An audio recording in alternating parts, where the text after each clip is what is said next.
go. Ok les filles, juste que vous sachiez, nous sommes live. Tout ce que vous dites maintenant est enregistré. Et sur Facebook. Sarah, attention. par là. Non, attends, je peux m'ouvrir. Non, c'est à cause de la lumière. Ah, la lumière. Comme ça. C'est Voilà, bon. voilà c'est bon. Faut pas que quelqu'un vienne maintenant. Ouais, Peu importe. à mon avis, tu dois avancer un petit peu. Direct. Ok. Ah bon? Ah, faut que je m'avance. Ça, tu prends pas la porte au cas où. Ouais, c'est très bien parce que t'arrives à la lumière. Voilà. Voilà. Je suis tranquille, relax. Ok. Donc, cette semaine, c'est la paracha de Chaye Sarah. C'est une paracha, je me rappelle encore quand j'habitais en Israël, j'étais allée à Hebron. C'est la paracha où Abraham Avinu, il a acheté la Maharat à Marpella, la cave de Marpella qui est à Hebron, et il a enterré là-bas sa femme Sarah. C'était une cave où il était rentré dedans, le Midrash nous raconte, il avait senti que c'était quelque chose de très saint. Et il s'est réalisé, le Zohar il explique que Adam et Chava ils étaient enterrés là-bas, Adam et Ève, et donc il a voulu cet endroit pour aussi toute la famille. C'est pour ça que certains ils disent Maharat à Marpella. Marpella ça vient de Kafoul qui veut dire double, parce qu'en fait ils sont tous enterrés en couple. Adam et Ève, Abraham et Sarah, Yitzhak et Rivka, et Yaakov et Léa. Rachel elle est enterrée à Bethléem. C'était le petit... Je vais voir qui suivait, au moins ça suit. Oui, donc c'est à ce moment-là. Et donc c'est le Shabbat, parce que je ne sais pas si vous êtes au courant, mais on ne peut pas, quand on va à Hebron, on ne peut pas rentrer dans tous les tombeaux. Pourquoi? Parce que malheureusement, les tombeaux sont bloqués. Ce qui est l'apartheid, c'est jamais chez nous, c'est malheureusement plutôt chez les Palestiniens. Ils bloquent l'accès à certains tombeaux. Et il n'y a que à 2-3 dates dans toute l'année où on peut rentrer dans tout le Maharat Marpella. Une de ces dates, c'est quand? Parashat Chaye Sarah, la paracha, où on a justement acheté ce kéver. On a une preuve dans la Torah qui nous appartient, parce qu'on l'a payé, on a payé 400 pièces. Donc il nous appartient vraiment à nous. Et donc ma fille, si Dieu veut, elle va aller ce Shabbat à Hebron. J'attends avec impatience, je lui ai dit, tu vas t'imaginer, je ne sais pas que celles qui sont déjà allées, vous êtes déjà allées? Oui, moi, oui. À Hebron, au Maharat Marpella, Chaye Sarah. Quelle ambiance! Oui. On rentre dans la Maharat Marpella, mais je ne sais pas comment vous expliquer. De chaque côté, il y a un minyan différent. Un Karlebar, un Chabad, un Sepharad, un Ashkenaz, un moderne orthodoxe. Il y a de toutes les sortes et ça chante, et c'est beau. On est transporté et on peut aller prier dans chacun des tombeaux. C'est vraiment une expérience, si vous pouvez un jour le faire, si Dieu veut. Je ne crois pas qu'on a le temps d'arriver en Israël. Ce Shabbat, à moins que ma chère revienne, amène. Mais sinon, je vous conseille vraiment de le faire parce que c'est une expérience extraordinaire. Extraordinaire. Non, c'est à Hebron. C'est où? C'est pas tellement loin de Yerushalayim, c'est à peu près, on va dire, 45 minutes. Tu rentres pas. Mais Hebron eux-mêmes, ça a été pris. Moi, je ne dis jamais parce que ça a été donné, ça a été pris par les Palestiniens. Et une fois qu'ils prennent, tu n'as plus accès. Si quelqu'un s'approche, il se fait lyncher, tuer. Alors, quelles sont les périodes où on peut y accéder? Je me rappelle juste de Parashat Chaye Sarah, mais je pense qu'il y a aussi, il y a 2 autres fois dans l'année, mais je ne veux pas dire de bêtises, donc je ne vais rien dire. Mais je sais qu'il y a 2 autres fois dans l'année, mais j'arrive pas à me rappeler. Là, j'ai un Au mois d'août, c'est sur Yom Hebron. Ah voilà, alors voilà, tu vois, elle connaît mieux que moi. À Yom Hebron, il y a une autre fois, je sais qu'il y a 3 fois dans l'année. Mais j'ai oublié quand c'est la 3e fois. Je me renseignerai, je vous enverrai le message. Mais en tout cas, voilà, ça c'est ce Shabbat. Donc, la paracha s'appelle Chaye Sarah, la vie de Sarah. Et comment commence la paracha? Vayiyu Chaye Sarah, Mea Shana, Ve'esrim Shana, Ve'shiva Shanim, Shne Chaye Sarah, Vatamot Sarah. En gros, dès que la paracha commence, c'est ce qu'on nous raconte que Sarah elle est morte. Mais tu appelles la paracha la vie de Sarah et tu es en train de me raconter qu'elle est morte. Ça n'a pas de sens. Surtout que le paracha, le contenu de la paracha, c'est toujours en relation avec le nom de la paracha. Si tu appelles un chapitre le petit poussé, le chapitre il va parler de qui? Du petit poussé. Si tu appelles la paracha la vie de Sarah, tu es censé parler de quoi? De la vie de Sarah. Mais de quoi tu me parles? Qu'elle est morte. Comment tu concilies les deux? Ça va pas ensemble. Pourquoi tu me dis que c'est la vie de Sarah alors que tu viens de me dire qu'elle vient de mourir? Et aussi la manière dont tu annonces qu'elle est morte, ça n'a pas de sens. Je vous répète, regardez. Et voilà la vie de Sarah. 100 ans, et 20 ans, et 7 ans, c'était les années de la vie de Sarah. On dit 4 fois le mot année, Shani, 4 fois. Et pour nous dire 127, dis-moi 127 ans, ça suffit. Et 100 ans, et 20 ans, et 7 ans. Qu'est-ce qu'on essaie de nous expliquer? Qu'est-ce qu'on quoi le message? Et il y a une idée très très très belle. Rachid arrive et il nous dit, c'était pour nous apprendre que Sarah, elle était aussi belle, physiquement, son corps, elle était magnifique, c'est une femme qui était restée aussi belle, comme quand elle était à 7 ans, qu'elle était à 20 ans, qu'elle était à 100 ans. Elle est toujours restée aussi belle. Et pareil, et je vais te donner le secret comment elle en est arrivée là. Et elle était aussi belle spirituellement. Elle n'avait pas de péché à 7 ans comme elle n'avait pas de péché à 20 ans, comme elle n'avait pas de péché à 7 ans. À 100 ans, pardon. C'est pour ça qu'on décrit comme ça son âge quand elle est morte. Et il y a quelque chose qui est magnifique qu'il faut qu'on explique et on va commencer par répondre tout de suite à la question pourquoi on appelle cette paracha la vie de Sarah alors qu'on est en train de parler de sa mort. Si vous lisez toute la paracha, elle commence par nous raconter qu'elle est morte. Après, on nous raconte qu'Abraham, il est parti, il a pleuré, il a acheté le tombeau, il l'a enterré, etc. Et après, l'histoire, elle continue avec Abraham qui continue sa vie. Parce qu'il n'est pas mort, lui. Il continue à vivre. Et quand il continue à vivre, il se remarie. Il a d'autres enfants. Ishmaël fait Teshuvah et reconnaît que la descendance de Abraham, elle passe par Yitzhak. Et à la fin de la paracha, c'est Yitzhak qui reprend le flambeau de son père. Et donc, une des premières explications, c'est très très beau, c'est qu'en fait, Sarah, toute sa vie, qu'est-ce qu'elle a voulu? Elle a dit à son mari quoi la semaine dernière? C'est ma phrase préférée, vous le savez, de toutes les parachiotes. Kol machet Omar Sarah, tishma mekola. Tout ce que te dit Sarah, écoute ce qu'elle te dit. Mon mari, il le sait. Quand il ne m'écoute pas, je lui sors. C'est écrit noir sur blanc. C'est tout ce que Sarah, elle te dit, tu écoutes ce qu'elle te dit. Et Abraham, il avait du mal avec ça. Dans sa vie, il n'arrivait pas à faire tout ce que Sarah lui demandait. Et pourtant, on voit que quand elle meurt, tout ce qu'elle a demandé, tout ce qu'elle a fait, parce qu'elle, par exemple, elle avait dégagé Ishmaël. Quand elle a vu qu'il voulait tuer Yitzhak, etc., elle avait fait partir. Abraham, il n'arrivait pas. Abraham, c'est la bonté même. C'était très difficile pour lui de faire quelque chose comme ça. Et pourtant, elle l'a forcé. Mais tout ça, quand elle était vivante, il se battait avec elle, il n'arrivait pas. Une fois qu'elle est morte, tout ce qu'elle a fait, il l'a accompli.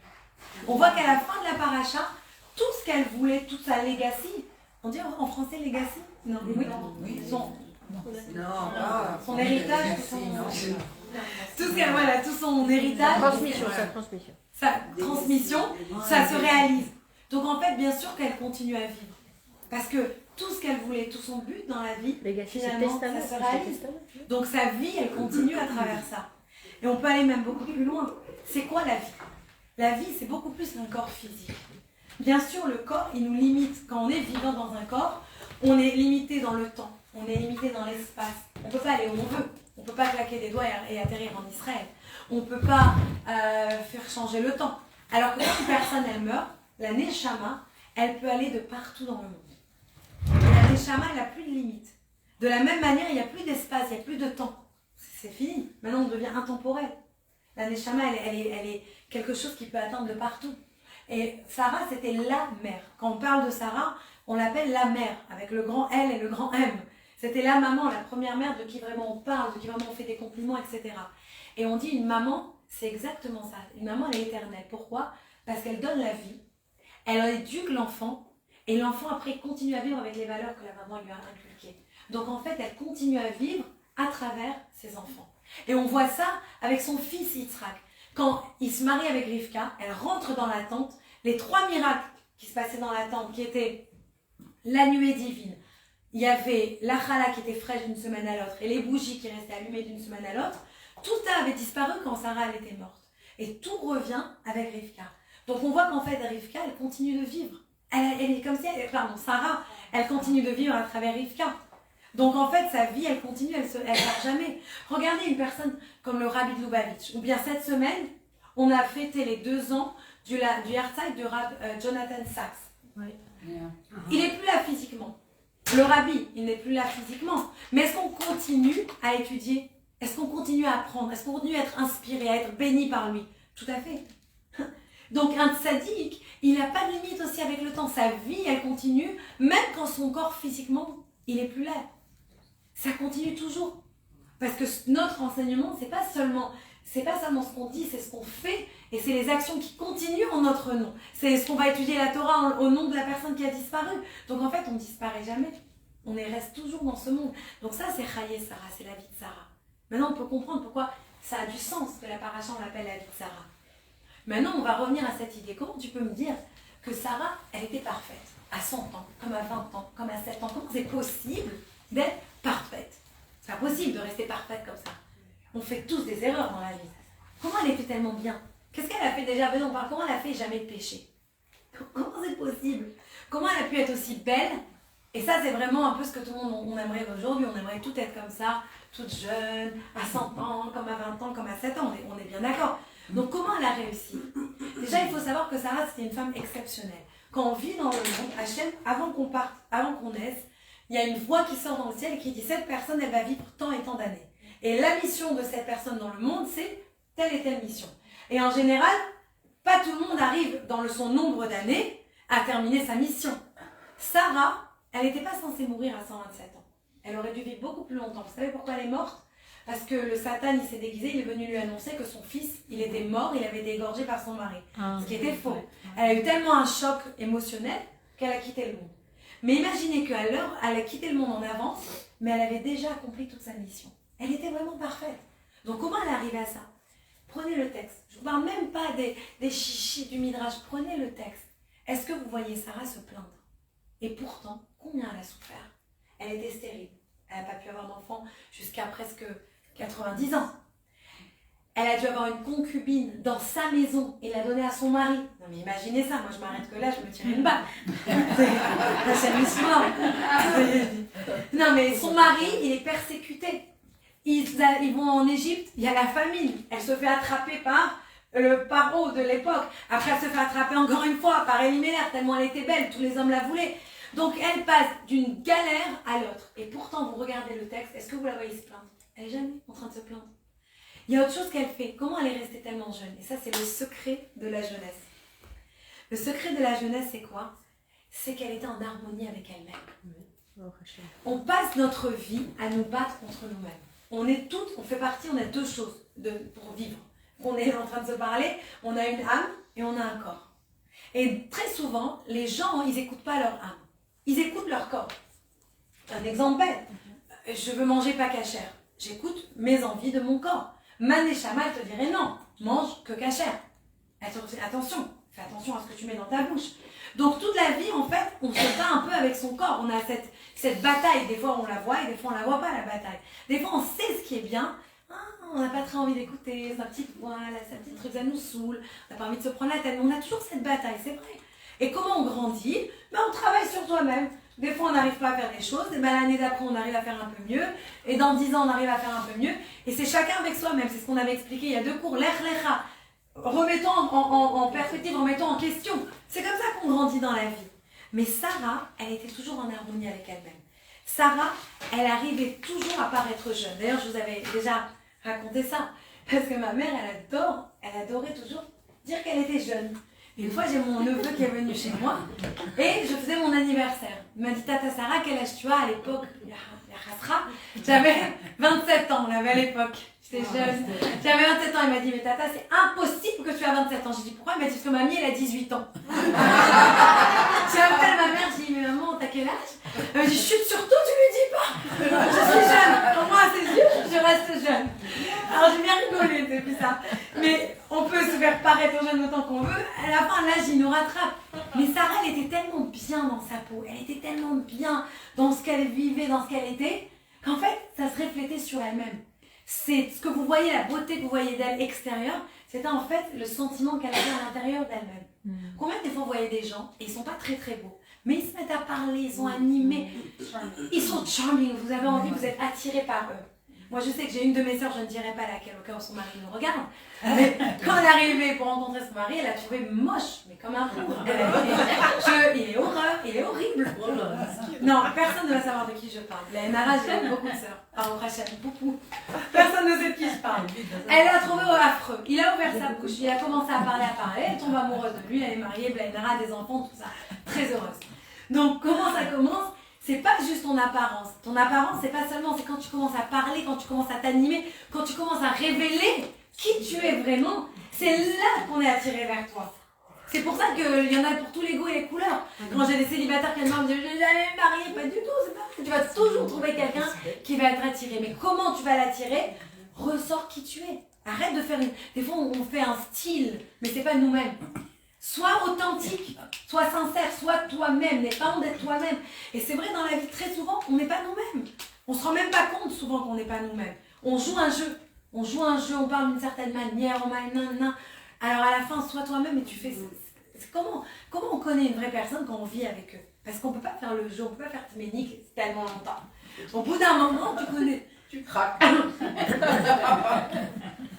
Pardon, excusez-moi. Smala. Quand quelqu'un il me dit, je sais pas qu'est-ce que je dis. Va prendre de l'eau. Désolée, j'ai un chat dans les gorges, ce qui s'est passé. Quand quelqu'un il me dit, tu sais, lui, il a l'air d'être un mari extraordinaire. Je dis, tu veux savoir s'il a un mari extraordinaire? Demande à sa femme. C'est vrai, parce que c'est pas parce qu'il est mignon, parce qu'il est beau, parce qu'il a l'air sympathique, qu'il parle avec tout le monde qu'il est extraordinaire. Et comment il se comporte à la maison, là tu sais s'il est extraordinaire. Et c'est vraiment ça. Une autre chose qu'on apprend de Sarah, c'est qu'elle n'avait pas de regrets. Vous ne la voyez pas en train de se dire, mais si Abraham il avait fait ça, mais si Dieu m'avait donné un enfant, mais si, jamais, regardez le texte, jamais de regret. Elle vit sa vie sans regret. Et ça, merci beaucoup. Et ça c'est très très important. Excusez-moi, juste 2 secondes parce que j'ai un petit...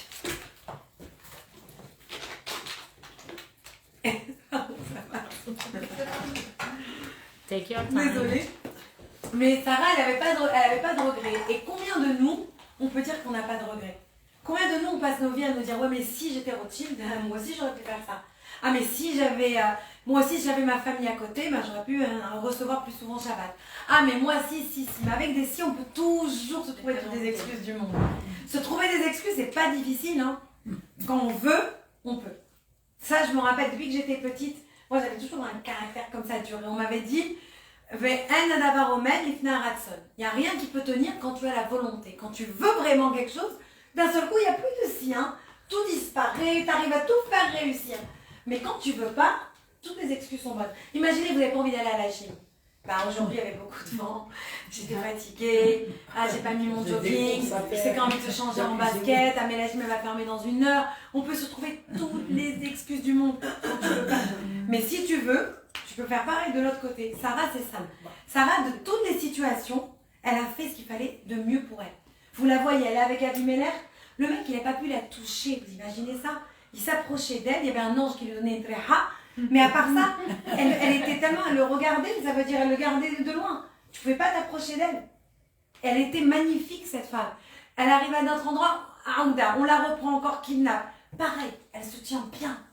On ne pouvait pas l'approcher. Pourquoi? Parce qu'au lieu de pleurer sur son sort, elle faisait ce qu'il fallait avec la situation qu'elle avait. Et c'est même elle qui a dit à son mari d'aller marier une autre femme. Bon, moi je pense que ça c'était un peu poussé, mais bon. Qui je suis pour dire ça, hein. Mais à l'époque ça se faisait. Mais c'est elle qui a dit à son mari d'aller marier une autre femme. Elle n'a pas pleuré seulement sur son sort. Elle a dit peut-être tu vas faire ça et ça, Dieu va avoir de la peine pour moi, il va me donner un enfant. Donc on voit ici qu'en fait constamment, qu'est-ce qu'on peut dire d'elle? Elle était constante, elle était égale à elle-même. Vous la voyez pas fluctuer, bipolaire, non. Toujours, elle était égale à elle-même. Et toujours elle avait confiance que tout ce qui lui arrivait c'était pour le bien. Elle faisait ce qu'il fallait avec ce qu'elle avait, c'est vrai. Avec ce qu'elle avait, elle faisait ce qu'il fallait et elle n'avait pas peur d'ouvrir sa bouche. Quand il fallait parler, là elle y allait. Et c'était dur, imaginez de dire dégage Agar et jette-la dans le désert. Peut-être qu'elle n'aura pas de quoi manger, peut-être qu'elle n'aura pas à boire et prend Ishmaël. Mais Sarah, elle était sincère, elle était authentique. Elle a vu que Ishmaël il allait tuer son fils, elle a dit à son mari tu le dégages. Abraham, il n'arrive pas. C'est pour ça que Abraham, c'est pas le père du peuple juif. Abraham, c'est le père de quoi? De toutes les nations. C'est pas lui qui a eu le peuple juif. Pourquoi? Parce qu'il était trop bon. Il était tellement bon, il ne pouvait pas voir le mal chez les gens. Il n'arrivait pas. Et ça, c'est pas une très bonne qualité. C'est bien d'être bon. Mais si tu n'arrives pas à différencier le bien du mal, tu te fais avoir. C'est ce qui s'est passé. Yitzhak, il était sévère, mais il était parfait. C'était le mec parfait. Pourquoi il n'avait jamais quitté Israël? C'était censé être presque un sacrifice pour Hachem. C'était celui qui n'avait jamais fait de péché, rien du tout. C'est pour ça que Yitzhak, il ne pouvait même pas quitter Israël, il était le mec parfait. Donc il ne pouvait pas être le père du peuple juif parce que tu ne peux pas être parfait. Quand tu es sévère, strict comme ça, la personne en face de toi, elle n'arrive pas à vivre, elle n'arrive pas à se développer, elle n'arrive pas à fleurir, elle reste comme ça bloquée, elle a peur. Et le seul qui arrivait, c'est Yaakov. Pourquoi? Parce que c'était une balance. C'est vrai, pas une balance, genre il parlait des hommes. Il avait la balance. il avait la balance, il avait un peu de sévérité, il avait un peu de bonté. Il mélangeait les deux, il avait la compassion en même temps. On voit comment il aimait sa femme Rachel, comment il essayait de faire plaisir à tout le monde. C'est quelqu'un qui avait du cœur. Et c'est lui qui a été le père du peuple juif. Donc pour revenir à Sarah, Sarah, on voit qu'elle était égale et qu'elle osait jamais. Pourquoi elle osait pas, elle se cachait pas quand elle devait parler? Parce qu'elle était en harmonie avec elle-même. Et ça, c'est très très dur pour chacun d'entre nous. Prenez le temps cette semaine et demandez-vous, est-ce que je suis en harmonie avec mes valeurs? J'ai parlé il y a quelques jours de cette histoire parce que tout le monde parlait de Gad Elmaleh. Je ne veux pas parler de Gad Elmaleh du tout.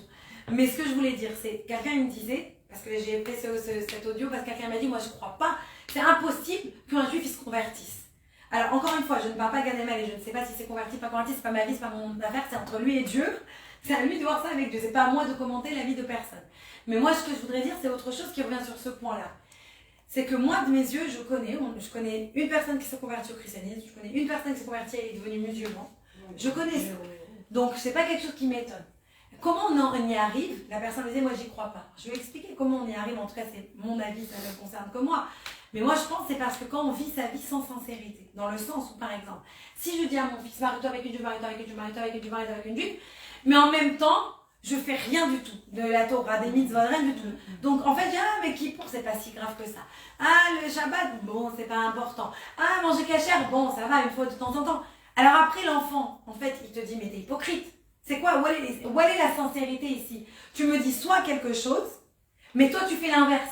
Toi tu n'as pas la valeur. Donc si tu me dis fais cette chose, ou bien tu me dis regarde, ça c'est la religion, moi c'est trop dur pour moi, j'arrive pas à le faire, mais ça c'est la tradition, la religion. Je trouvais qu'en France c'était beaucoup comme ça. Par exemple en France, même les gens pas religieux, il y avait le Shabbat, on mangeait le repas, etc. On savait qu'il y avait la synagogue et la tradition comme ça avec le rabbin, etc. Bon, mais après on fait pas. Quand je suis venue en Amérique, j'ai été exposée plus aux réformes et tout ça, et c'est complètement différent. C'est pas, je respecte la religion, mais je la fais pas, c'est je la transforme. Voilà. Et ça veut dire, je fais à mon méchoui, à ma manière, ce que j'ai envie, comme j'ai envie, mon barbecue, ça marche pas ça. Et ça me dérangeait plus. Parce que encore, je trouve que ça a plus de sens. Si tu dis, je suis pas encore capable de faire par exemple Shabbat, mais je sais qu'il y a un Shabbat, je sais qu'il y a un rabbin, ça c'est la vraie religion. Juste moi, je suis pas encore arrivée là. Ça se respecte. Mais quand tu dis à un enfant, fais, et toi tu respectes rien, et toi tu ne mets rien en valeur, qu'est-ce que tu veux que l'enfant il fasse? Tu te dis, tu mens. C'est comme je parlais avec ma cousine.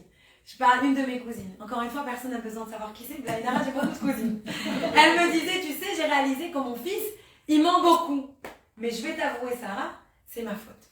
Je dis, pourquoi tu dis ça? Elle dit, parce que tout le temps, je lui dis, tu sais quoi, ne dis pas papa, c'est pas grave, c'est entre toi et moi. Parce que mon mari, il veut pas qu'il se douche dans notre douche. Alors moi, je lui ai dit, c'est pas grave, ne dis pas papa, va se doucher dans ma douche. Mais en fait, je lui ai appris à mentir. Mais on se rend pas compte. Nous, sur le moment, c'est rigolo, c'est sympathique, c'est marrant d'aller mais en fait, le gosse, il a appris à pas répéter. Donc quand le gosse, il a pas envie de te dire quelque chose parce qu'il sait que ça va pas te plaire, il va mentir aussi. Et je lui ai dit, mais c'est extrêmement vrai ce que tu dis. C'est comme quand on allait avant dans les parcs d'attractions. En dessous de 7 ans, ça coûtait $50. Au-dessus de 7 ans, ça coûte $100. Je disais à mon fils, t'as 7 ans, t'as 5 ans et demi. Et moi, à voix haute, non maman, j'ai 7 ans, pourquoi tu dis que j'ai 5 ans et demi? Je mens. En fait, j'apprends à mentir, à être malhonnête. Tu as raison, je préfère payer, ça coûte cher. C'est vrai, l'honnêteté coûte cher. Je préfère payer que d'apprendre à mentir. Donc, tu as raison. Donc, les enfants, ils vivent avec la sincérité. Et ça, c'était Sarah. Sarah, c'était l'harmonie. Elle n'allait pas te dire quelque chose et faire autre chose. Elle te dit ce qu'elle ressent, ce qu'elle vit. Et elle avait la névoie, elle avait la prophétie. Donc, c'était pas juste qu'elle disait. Le rabbi explique que quand on dit tout ce que Sarah te dit, écoute là, on parle de toutes les femmes. Toutes les femmes, elles ont une intuition, ça s'appelle la bina, et elles sentent et elles comprennent les choses beaucoup mieux que les hommes. Et donc le mari doit écouter sa femme. Chaque mari, sa femme. Ça c'est intéressant. Mais ça c'était toute l'idée, c'était que Sarah elle était tellement belle de son âme que toute son âme elle avait imprégné son corps. Et c'est pour ça qu'elle était aussi belle physiquement que spirituellement. Et c'est pour ça que la Torah nous dit qu'elle est aussi belle à 100 ans, à 20 ans, à 7 ans, parce qu'elle était en harmonie avec elle-même. Elle n'était pas là, elle acceptait ce qu'elle avait, elle prenait les choses en main, elle allait de l'avant et elle disait les choses telles qu'elles étaient. Et cette harmonie, c'est ça qui nous rend jeunes. En général, les gens qu'on trouve des fois, on dit ah, ils ont vieilli, etc. Des fois, bon, il y a par l'âge que bien sûr elle fait les choses, mais des fois il y a des gens jeunes et on les trouve d'un seul coup vieillis. Pourquoi? ils ont eu des soucis, ils ont eu des moments difficiles. Et ça leur donne tout de suite 10 ans de plus. Tu leur enlèves les soucis, tu leur apprends, tu leur redonnes l'harmonie dans leur vie. Waouh, tu leur dis, waouh, qu'est-ce qui s'est passé? T'as changé, t'as rajeuni. On entend plein de fois cette phrase. Très vrai. Parce que ça vient de là. Donc vraiment, il faut apprendre à vivre sa vie en harmonie. Et ça, quand on vit sa vie en harmonie, on n'a pas besoin de dire à nos enfants, fais ci, fais ça, fais ça. Automatiquement, ça influe les enfants. Ça va, c'est direct, tout simple, chez les enfants. Et d'ailleurs, c'est intéressant parce que le Talmud, il nous parle d'une pièce d'argent qu'il y avait à l'époque de Abraham et Sarah. Et sur un côté de la pièce, il y avait un homme âgé et une femme âgée. Sur l'autre côté de la pièce, il y avait un petit garçon et une petite fille. Et le Rav Soloveitchik, il explique, c'est quoi cette idée? Pourquoi il y avait d'un côté un vieux et une vieille, et de l'autre côté deux petits jeunes? Il explique parce que Sarah et Abraham, ils étaient toujours jeunes d'esprit. Ça veut dire quoi, jeunes d'esprit? Moi j'adore, mes parents toujours ils me disent, grâce qu'on est tout le temps avec des petits-enfants, ça nous garde jeunes d'esprit. C'est vrai. Mais comment? Et aussi parce qu'ils sont directeurs d'école, donc ils sont toujours avec des enfants. Elle m'a dit, ma mère c'est comme ça, elle peut te parler de dernier Pokémon, des machins, tu connais, moi je ne connais pas. Il faut savoir rester avec les enfants. Ça te garde jeune d'esprit. Mais l'idée vraiment ici c'est quoi? C'est que quand on est jeune, un enfant, il n'a pas d'ego et il n'a pas de méchanceté. Très souvent, combien vous voyez les petits-enfants, je ne parle pas encore ceux qui ont un peu grandi, je parle pas ceux qui deviennent ados et qui deviennent un peu difficiles. Quand ils sont tout mignons, tout jeunes comme ça, ils sont bons, ils voient les choses bien, ils ne vont pas critiquer tout le temps, toute la journée, ils voient quelqu'un, ils vont critiquer. Tout leur vient naturel, tout leur vient gentiment, ils voient le bien chez tout le monde, etc. Sarah et Abraham, malgré qu'ils étaient âgés, ils étaient restés jeunes comme ça. C'est pour ça que la pièce, elle avait deux côtés. C'est pour ça qu'elle était tellement belle et jeune d'esprit. Parce qu'eux-mêmes, ils étaient restés avec leur Aïn Tova, leur œil positif, le contraire de Aïn Hara. Toujours ils regardaient les gens, ils trouvaient quelque chose de bon, quelque chose de gentil. On dit que quand Abraham et Yitzhak ils se baladaient au début, ils avaient la même tête. Abraham était tout jeune. Donc les gens, ils ne savaient pas qui était le père, qui était le fils. Donc Abraham, il s'est plaint à Dieu.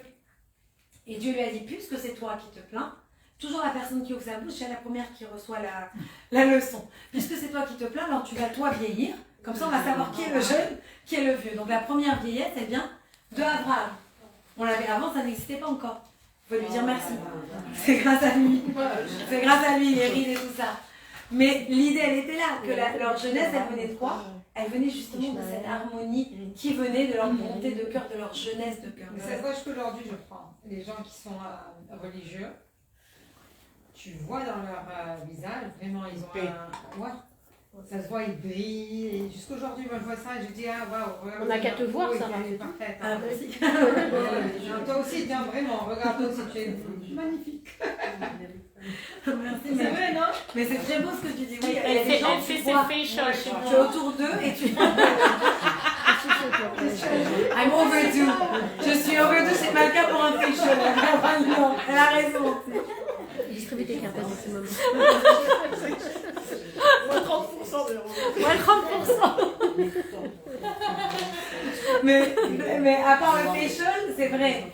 Les gens, tu le vois sur leur visage. Ça se retransmet, c'est vrai. Le Rabbi de Lubavitch, j'ai eu la chance, je suis sûre que je ne suis pas la seule, mais qui l'a rencontré. Mais peut-être qu'il l'a rencontré à part moi? Non, j'ai pas eu la chance. Voilà. Ben, corrigez-moi, mais quand on le voyait, hein, c'était je ne peux pas vous expliquer, j'avais 12 ans quand la dernière fois que je l'ai vu. Je l'ai vu un mois avant qu'il ait son stroke, avant qu'il ait son attaque cérébrale. Je l'ai vu un mois avant, c'était une des dernières fois. D'ailleurs, j'ai retrouvé la vidéo, la photo, tout. Et ben, je me rappelle que j'avais 12 ans et moi j'étais une grosse gueule, si on peut dire ça, la petite dure et tout. Et je suis arrivée, c'est comme si un laser il m'avait rencontré. Sa figure, elle brillait. Comme ça te radiait. Je ne sais pas pour vous, vous pouvez nous raconter ce que vous avez ressenti ou pas. Mais moi, je sais, pour moi, c'était...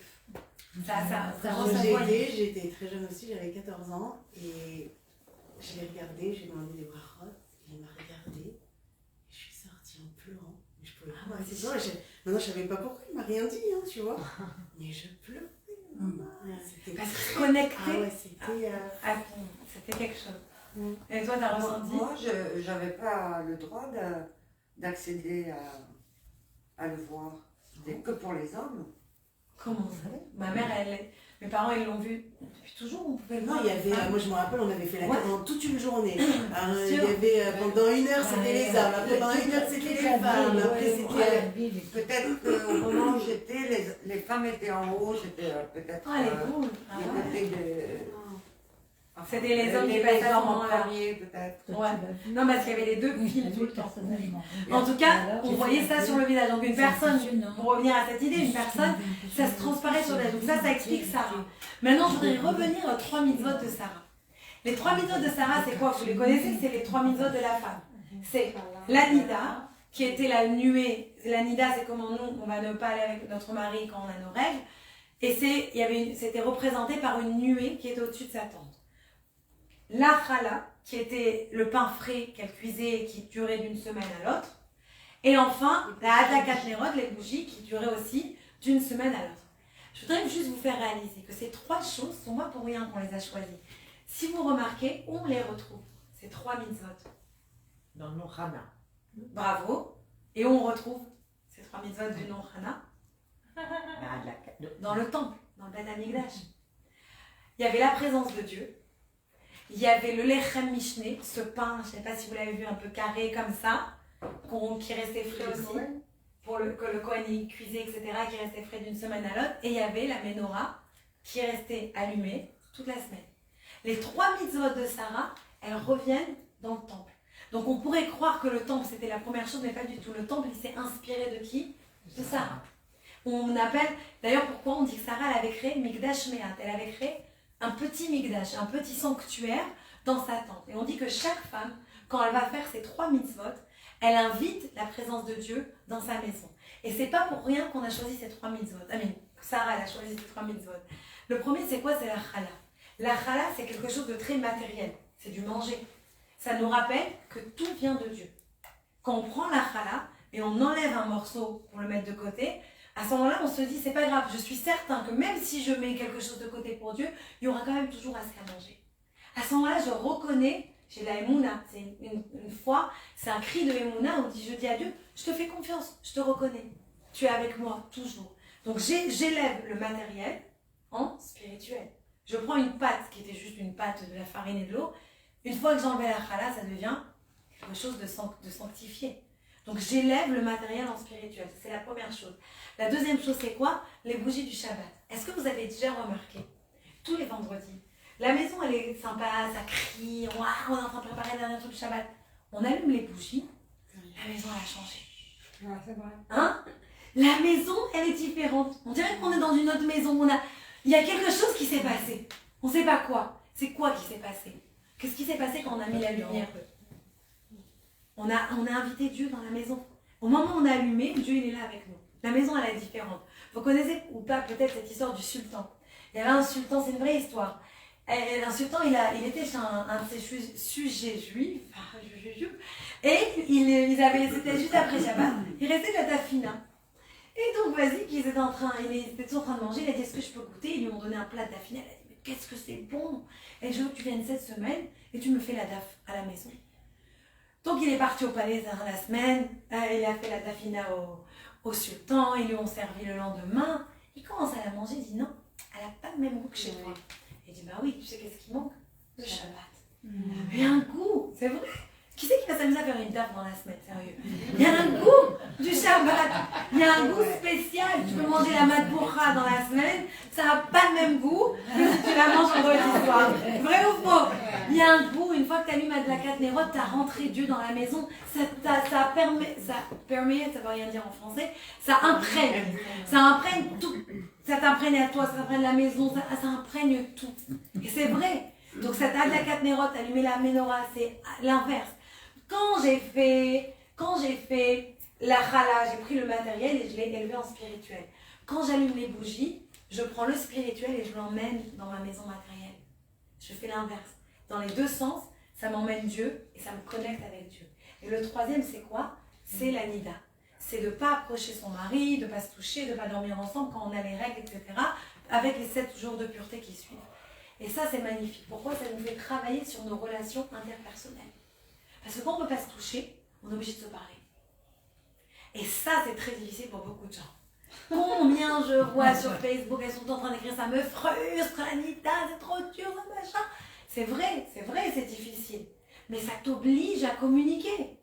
À part qu'il y a plein d'autres raisons. la Gemara nous dit clairement, la première raison de Nida, c'est pour pas qu'un homme, il se saoule de sa femme. Parce que quand on a toujours du chocolat, on a tellement envie de chocolat. Je me rappelle une fois, j'adore la boutargue. Moi j'adore la dame haute, je suis marocaine mais j'adore. J'avais envie de la dame haute, j'ai dit à ma mère, je t'en supplie, j'arrive à la maison, achète-moi un. Elle, bien sûr, ma mère, elle m'achète 10. J'arrive à la maison, j'ai un comme ça, je vais me faire un kiff, je vais croquer dedans.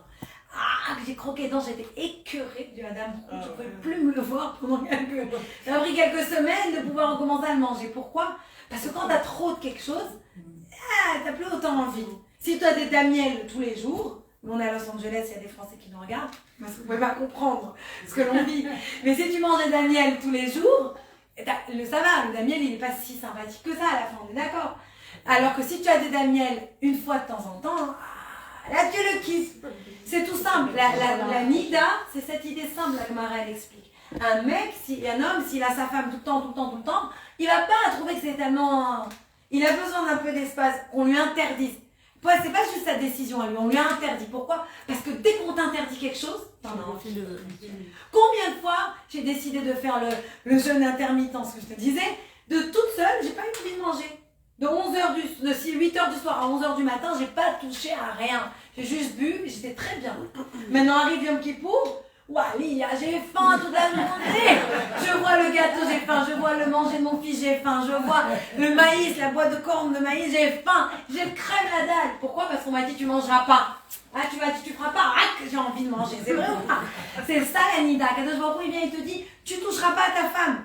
Donc l'autre, il a envie de toucher encore à sa femme. Donc on se lasse pas de sa femme. Ça c'est la raison de base. Donc pour revenir à Sarah Imenu, elle qui avait déjà tout compris, qu'est-ce que c'est? À ce moment-là, on se dit, on n'est pas que deux mariés dans le couple, on est avec Hachem, on est trois. C'est vrai, on a un couple à trois chez les Juifs. C'est toi, moi et Hachem.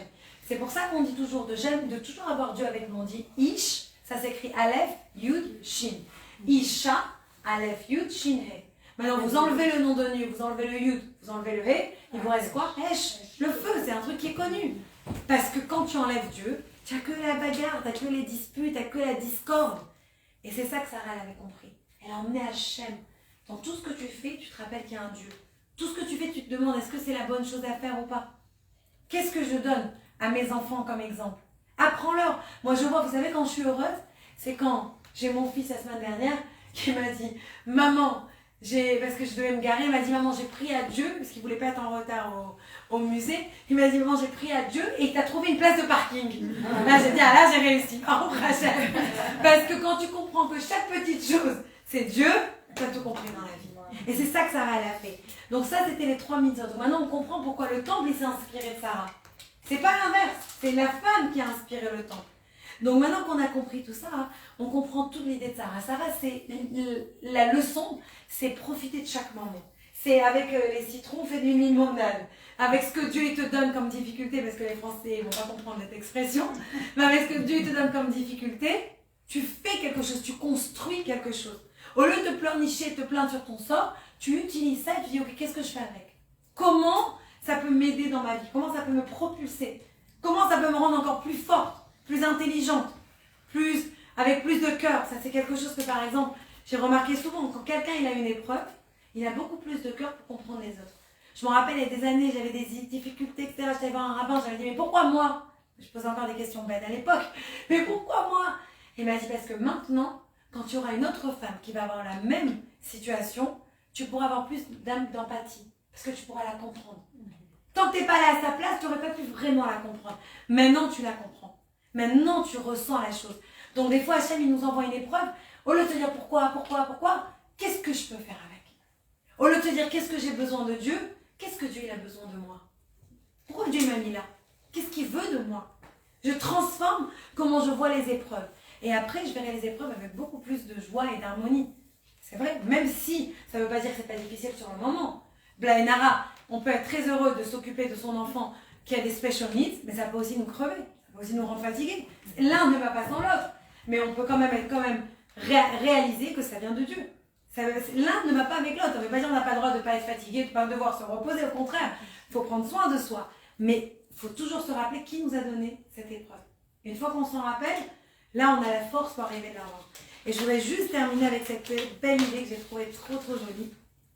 C'est cette idée de, on voit que Sarah, elle arrive donc avec son mari, il l'emmène jusqu'à Hebron.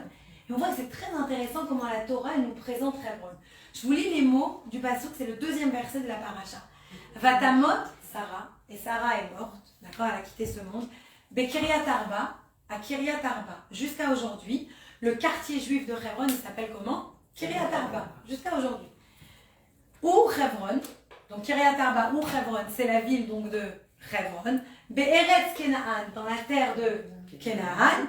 Vayavo Abraham, et Abraham il est venu, l'ispod, les Sarah, pour faire le logis de Sarah, pour pleurer Sarah. Veliv Kota, et pour la pleurer. Donc là, on essaie de comprendre. Qu'est-ce que ça veut dire ici? Tellement de distinctions. On aurait pu nous dire, bon, il l'a enterré à Maharat Amarpela, ça suffit. Ou il l'a enterré à Kiryat Arba. Ou il l'a enterré à Hebron. On sait déjà de toute façon qu'ils étaient à Eretz Kenaan. Ça, il n'y avait même pas besoin de le dire. Pourquoi on te donne tellement de détails? Alors j'ai lu aujourd'hui quelque chose de très beau, c'était une sira de la Chassidut, c'était magnifique, ça vient du Zohar. C'est écrit dans le Zohar, et le rabbi il l'explique. Je trouvais ça trop beau. Au début, on commence par nous dire quoi? Sarah, elle est morte. Oui, son corps, il n'est plus là. Son corps, il nous a quittés. Et à partir du moment où son corps, il a quitté, les éléments avec lesquels le corps, il est créé, ils commencent à repartir à leur origine. Et de quels éléments on parle? Kiryat Arba. Arba, ça veut dire quoi en hébreu? 4. Quels sont ces 4 éléments? Le feu, l'air, le vent et la terre. Les 4 éléments avec quoi Dieu nous a donné la vie, il nous a créé. Donc pourquoi en fait on nous rappelle Kiryat Arba? En fait ces 4 éléments de vie, ils ont quitté. Quand une personne elle meurt, les éléments de vie ils repartent chacun à leur origine. C'est quoi Hebron? Hebron ça vient les chaber. C'est en hébreu les chaber ça veut dire lier. Pardon? C'est-à-dire notre mot? Ça veut dire lier, relier les choses. Donc en fait quand on est vivant, tout est relié. On est relié avec l'air, avec le vent, avec la terre. C'est pour ça qu'une personne, par exemple, quand elle s'énerve, elle devient toute rouge. Pourquoi elle devient toute rouge? C'est quoi comme émotion? C'est quoi lequel des ça? Par exemple, le feu te rend toute rouge. Ou bien il y a des gens qui sont plus terre à terre. Il y a des gens qui sont comme le vent. Ils prennent un coup de nerf, tac tac, en 2 minutes, comme le vent. C'est vrai. Il y a des gens, c'est plus l'eau. Chacune de ces, si vous voulez, de ces attributs, ça représente un trait de caractère. Il y a des gens qui en ont plus que d'autres. On doit travailler toute sa vie sur ça. Mais une fois qu'une personne, donc quand on est marié, quand on est vivant, c'est les chaber, tout est réuni ensemble, tout est lié. Une fois que la personne elle quitte ce monde, tout se désintègre doucement et repart à sa place. Mais le Chassidut, elle vient, le Zohar, il nous explique quelque chose à ce moment-là. Il explique que Abraham, c'était quelqu'un de très spirituel. Et c'est pour ça que Abraham, il n'a pas réussi à diriger le monde. Il n'a pas réussi à devenir le père du peuple juif. Parce qu'il était tellement spirituel, il n'arrivait pas à voir tout ce qui se passait dans la vie de terre à terre. Il n'arrivait pas à voir si Ishmaël il frappait Yitzhak. Lui, c'était tout beau, bri, yout. Ça veut dire que c'est vrai ce que je dis. C'est les Tunes qui disent ça. Mais c'est pas moi, c'est les Tunes. Mais Abraham, c'était, on le compare à la Neshama, le Zohar, il nous dit à l'âme. Alors que Sarah, elle était très terre à terre, vous la voyez. À chaque fois, c'est elle qui trouve les solutions. À chaque fois qu'il dit à son mari, mais il y a la famine, et bien voilà, on fait ça. Elle lui dit quoi faire, elle donne des conseils, etc. Pourquoi? Parce que Sarah, elle, c'était le gouffre, le Zohar nous dit, c'est le corps. Lui, c'était l'âme, et elle, c'était le corps. Et les deux ensemble, c'était magnifique, c'était le mariage idéal. On a besoin des deux dans la vie. On a besoin du corps, on a besoin de l'âme. Et quand on dit qu'Abraham, il pleurait Sarah, en fait, c'est quand une personne, elle meurt, l'âme, elle reste près du corps et elle pleure le corps. Bon, Abraham pleurait Sarah, c'est l'âme qui pleure le corps. Qu'est-ce que ça veut dire, elle pleure le corps? Pourquoi il pleure le corps? Parce que l'âme, elle se dit, je peux plus faire de mitzvot. Je peux plus servir Dieu. C'est pour ça que quand quelqu'un il va dans un cimetière, un homme, s'il y a les tzitzit, il doit toujours cacher les tzitzit. Pourquoi? Pour pas faire de la peine aux morts. No way. Je savais pas ça. Oui. Pour pas que les morts ils se disent ah lui il peut encore faire la mitzvah et pas moi. Donc c'est pour ça qu'il y a plusieurs règles quand on va par exemple dans le cimetière, qu'est-ce qu'on peut faire, qu'est-ce qu'on peut pas faire, etc. Parce que ils sont toujours, les esprits sont toujours là. La neshama, elle est pas loin. L'âme elle est là. Et les miroirs. On couvre les miroirs parce que... C'est dans la maison. Ça c'est pendant la shiva. La vérité, je ne sais pas. Je sais qu'on trouve, mais je ne sais pas pourquoi je vais me renseigner. Parce qu'on dit que C'est l'âme se voit, le corps se voit à partir. Parce qu'il ne faut pas que l'âme elle se reflète. On ne peut voir Ok. le reflet de Le la reflet de l'âme. Ah, mais ouais. Parce que quand une personne, elle quitte le monde, au début, l'âme, elle est au-dessus du corps. Right. J'ai beaucoup apprécié Après, ça. la personne, après la personne, elle est enterrée. Pendant la première semaine, l'âme, elle reste près de la personne. Et doucement, avec chaque kaddish, l'âme, elle monte, elle monte, elle monte. C'est pour ça que c'est important de ne pas rater les kaddish. Donc maintenant, si je vous relis le texte, on peut le voir complètement différemment. Sarah, elle est morte, ça veut dire son corps. Ça y est, son corps, il a fini sa mission dans le monde. Ou à Kiryat Arba. Kiryat Arba, c'est les 4 éléments de la terre. Ou Hebron. Oui, c'est vrai qu'elle était liée. Au début, elle avait tous ces éléments qui étaient ensemble. Mais une fois qu'elle a quitté le monde, chacun est reparti à sa place. Et c'est pour ça que Eretz Kenan. C'est quoi Eretz Kenan? Maintenant, on va expliquer, c'est un seul qu'on n'a pas expliqué. Eretz Kenan, d'après quand on traduit mot à mot, une des traductions, c'est la tête de commerce. C'est quoi le commerce? Quand je fais du commerce, je te donne quelque chose, mais je reçois quelque chose. Quand l'âme, elle est sur la terre, je fais une mitzvah et je reçois une récompense. Quand une personne, elle quitte ce monde, elle ne peut pas ramener ni la maison, ni la voiture, ni la Tesla, ni l'argent, ni Walou. La seule chose qu'elle peut monter en haut avec elle, c'est quoi? C'est mérite. Donc en fait, l'idée, elle est dans le Eretz Kenan, c'est pour nous rappeler que quand on descend sur terre, on pose la question, on dit, pourquoi l'âme, elle descend sur terre? C'est vrai? Pourquoi l'âme, elle descend sur terre? Elle est bien avec Dieu là-haut. Spiritualité avec spiritualité, il n'y a pas besoin de descendre sur terre. On dit non, l'âme, elle descend sur terre pour remonter plus haut. Parce que quand tu es tout le temps près de Dieu, tu n'as pas l'occasion de faire des mitzvot, rien du tout. La seule manière de faire des mitzvot, c'est d'habiter un corps humain, de descendre et de dire des brachot, d'aider son prochain, de manger cachère, de faire le Shabbat, de mettre des tzitzit, de mettre une perruque ou whatever. Chacun son truc, à sa manière. Mais l'idée, elle est là. Chacun peut se trouver ses mitzvot. Mettre de la tzedaka. Chacun peut se trouver sa mitzvah. Qu'est-ce qu'il aime faire? Et quand on fait ces mitzvot-là, on élève notre neshama. Et quand la neshama, elle remonte dans le ciel, elle remonte plus haut. Parce qu'on ne peut pas faire ça d'en haut. Donc c'est de la même manière. Regarde un enfant. La seule manière qu'il peut vraiment grandir, c'est quand il quitte la maison. Si vous le couvez, c'est pas possible. C'est comme le Tanguy, il va rester chez papa, chez maman, chez papa, chez maman. Mais la mère, elle n'en pouvait plus, elle a dégagé. Tu n'en peux plus au bout d'un moment. Pour qu'un enfant il grandisse, il faut qu'il parte, qu'il se sépare. Pour que la Neshama elle grandisse, elle doit quitter Dieu. Elle doit venir sur terre, mais il ne faut jamais qu'elle oublie de remonter là-haut. C'est triste, mais ça fait partie de la vie. Et donc là, on comprend maintenant toute l'idée. Pourquoi on a appelé cette paracha Chaye Sarah? Pour toutes les raisons qu'on a exposées, mais aussi pour cette raison-là. Que même quand la personne après, elle est repartie à son créateur, son âme, elle reste là. Et toute l'empreinte, merci, toute l'empreinte de son âme qu'elle a mise sur terre, ça reste toujours, même après que la personne elle a quitté le monde. Et c'est ça vraiment l'idée. Et je voudrais juste terminer avec une petite histoire, parce qu'il faut toujours une petite histoire. Il y avait, juste pour parler de cette mitzvah-là, essayer d'expliquer quelque chose, que ces mitzvot, c'est quoi une mitzvah? Une mitzvah, le Zohar, il explique, c'est Tzavta Vechibur. Ça, c'est la traduction d'une mitzvah. Qu'est-ce que ça veut dire? C'est une connexion, c'est pour se connecter à Dieu. Donc en fait, chaque mitzvah, séparément, elle nous connecte à Dieu. Et c'est pour ça que quand on va voir un rabbin, des fois, on va voir des rabbins, des kabbalistes, des tzadikim, etc. On leur dit, aidez-moi, voilà, j'ai ce problème. Et le rabbin, il dit, toi, fais ça. Fais plus de tzedaka. Toi, habille-toi de snioul. Toi, mange kasher. Toi, fais Shabbat. Toi, je ne voulais pas ça personnellement, je le faisais un peu comme ça. Mais, et comment le rabbin, il sait quoi faire? Comment le rabbin, il sait quoi te dire? Parce qu'un rabbin tzaddik, un vrai tzaddik, je ne parle pas d'un charlatan, un vrai tzaddik, quand il voit la personne, il voit la mitzvah qui va aider cette personne à réparer le problème qu'elle a. Et quand la personne va travailler sur ce problème-là, eh ben, sur cette mitzvah-là, son problème, il va disparaître automatiquement. Et ça, c'est vrai pour tout dans la vie. Et là, ce qu'elle faisait Sarah, ces 3 mitzvot-là, c'est 3 mitzvot qui sont spécifiques pour les femmes. Ça veut dire que pour toutes les femmes du monde, quand on fait ces 3 mitzvot, on peut réparer beaucoup de choses dans nos vies. Et le truc de la nida, il y a plein de femmes qui sont des femmes, moi, m'ont dit, moi j'ai jamais fait nida, maintenant je suis ménopausée. Ben, sachez que tu peux quand même faire la nida. Comment? Tu peux compter les 7 jours de pureté, avec les règles qu'il faut faire, se vérifier, etc. Mais tu peux compter 7 jours de pureté, aller au mikvé, et c'est comme si tu as fait toute ta vie nida. Ça rattrape toute ta vie si tu n'as pas fait nida. Non. Oui.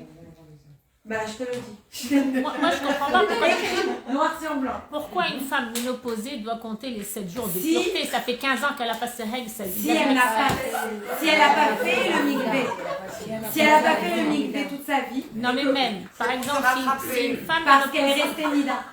C'est comme si elle Si t'étais Nida, t'as été Nida. Non, d'accord. Mais si tu vas aller au mikvé ce soir, Tu peux pas. Tu dois d'abord être sûr que t'as aucune perte. Elle est ménopausée. mais si elle est ménopausée depuis 10 ans, quelle perte elle va avoir? Oui, mais parce que je serais étonnée. Des fois, ça peut être une sécheresse vaginale. On va pas rentrer dans la cour de gynécologue. de la ménopause, tu veux dire? Ouais, mais non, mais même parce que non, je t'explique mal, Ça car n'avait pas de sens pour moi, ça. non, je comprends ce que tu veux dire. Toi, tu dis pourquoi il faut qu'elle attende qu'elle aille au mikvé comme ça. Non, parce que d'abord, elle doit faire l'effort et c'est symbolique. Oui, voilà. Elle doit faire le F sec, etc. Et elle doit faire un F sec, ça veut dire tu dois couper entre guillemets entre l'état Nida et l'état pas Nida. Donc tu as besoin d'une semaine pour basculer d'un état à l'autre.